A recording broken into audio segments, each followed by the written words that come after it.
I am driving to Siberia in this tiny car. It is going to be freezing and I'll be sleeping inside the car every night, so insulation is critical. At first, I thought about removing all the door panels and adding insulation inside, plus a thin layer under the carpet. But let's be real, that wouldn't be enough. So I came up with a smarter plan. Custom removable panels that I can add during winter and take out for the summer. The roof is already insulated with 2mm butyl rubber and 10mm of reflective foam. That's the maximum under the original headliner. For the rest, I'll use a 7 to 8 cm thick mattress topper wrapped in reflective radiator film and finish it with a black fabric, so from the outside it still looks like an empty car. I started by making a cardboard template to shape the first panel. But in hindsight, I made a critical mistake, one that I wouldn't notice after I had already cut the final panel to size. The next day, my friend Tiago joined in, which made the whole process a lot easier and faster. We clamped the cardboard between the doors and traced a line along the edge to mark the exact shape of the door opening. Arts and crafts. Excellent. Oh, you got away off the picture. Once inside, we laid the cardboard template on the mattress topper, trying to use every bit of space efficiently.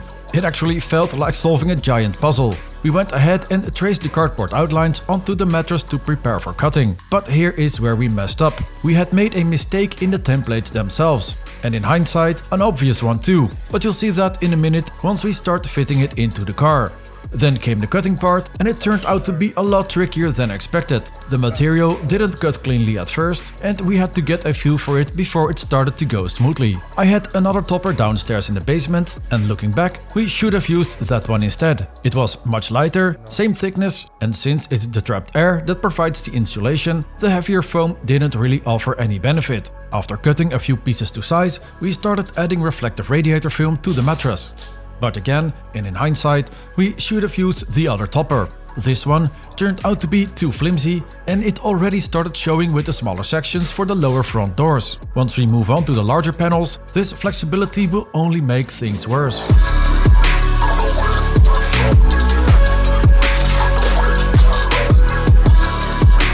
Take a lot of space in the car, man. Yeah, and it's a lot of weight as well. Time for our first test fitment. Will it actually fit, or did we mess up? It's too thick, I think. This is taking a lot of space, but... And while we're at it, we also tried the top section of the driver's side door, and that one seemed to fit surprisingly well. For now, that is. And after some cutting, the lower part fits a lot better. But then things got a little strange. Suddenly, the top section didn't fit at all anymore. So, what happened here? I don't think it's going to fit like that. I cannot put it in myself. If you put it in first, well, it's nice and warm though, actually. Yeah, I can imagine. But if you put it in first and then close the door, it will be until there. But now, for me, this is hardly... Oh, it's impossible to maneuver. It is too big, mate. It's way too big. How is that even possible? Here's what actually happened. The cardboard template was made from thin material, which easily slid between the dashboard and the door panel. But the insulated panel we made is about 20 times thicker, which shifts the starting point much further back, right where the dashboard meets the door. How can we be so far off? No, we're not far off. So if you consider this gone, we need to take all of that. this basically needs to go. Breaking our head on this over this thing for the past hour or so. It fits great. It's a little bit too small now. You see, it falls out. Bugging me. We didn't cut that much on the top. No, we didn't. No, we didn't. But The front is exactly where it was. So how did it lose that much? it is the film that is over it. Well, I think we are okay. We just need to make sure we follow the shape of this and don't make it any bigger. Yeah. Yeah, if only it were that easy. Just don't make it any bigger.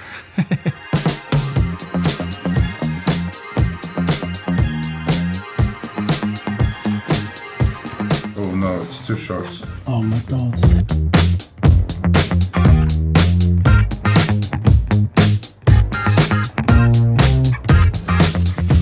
Okay, let's see how it goes this time. This part, the cardboard can go in between here, Yeah. but this doesn't. Yeah, but we can fix that.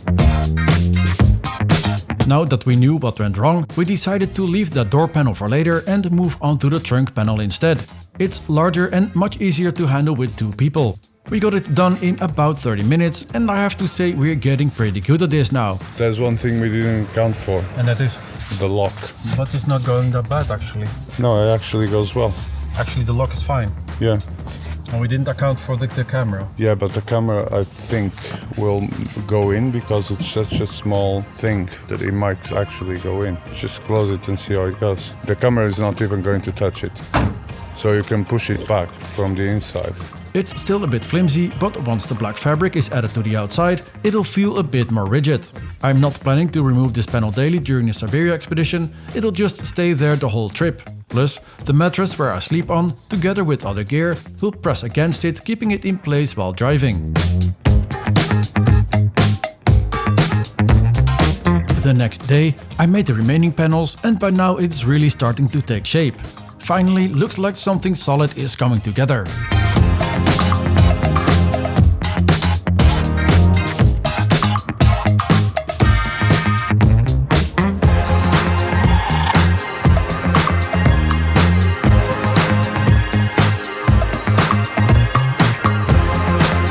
Some panels turned out to be too flimsy to stay upright, so I decided to add some cardboard to see if that would fix the problem. I'm still experimenting to see what works best. I didn't have any double-sided tape at the time, so I had to improvise a little bit to get it done.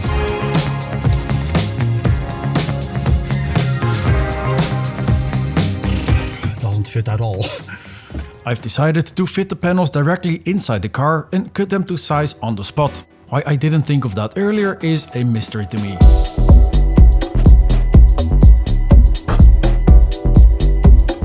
After finishing all the panels, it was time to add the black fabric. This not only makes them sturdier, but also adds a bit of stealth. From the outside, no one can tell there's someone sleeping inside.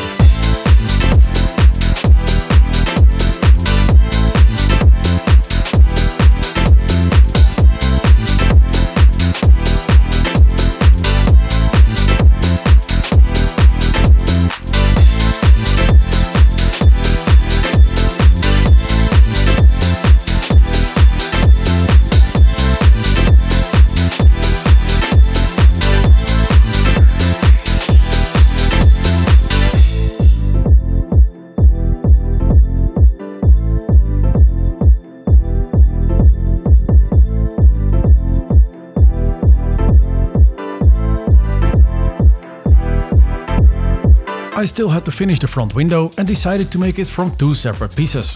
The smaller segments will make it easier to store when I'm driving the car without taking up too much space. I added some Velcro in the middle of the panels so they stick together firmly. This way, no light shines through and the panels stay securely in place. I'll also make a few panels for the floor, but I won't bore you with those details. If you've got any questions, just drop a comment below and I'll do my best to answer them all. If you've enjoyed this video, be sure to like and subscribe and I'll see you again in the next video.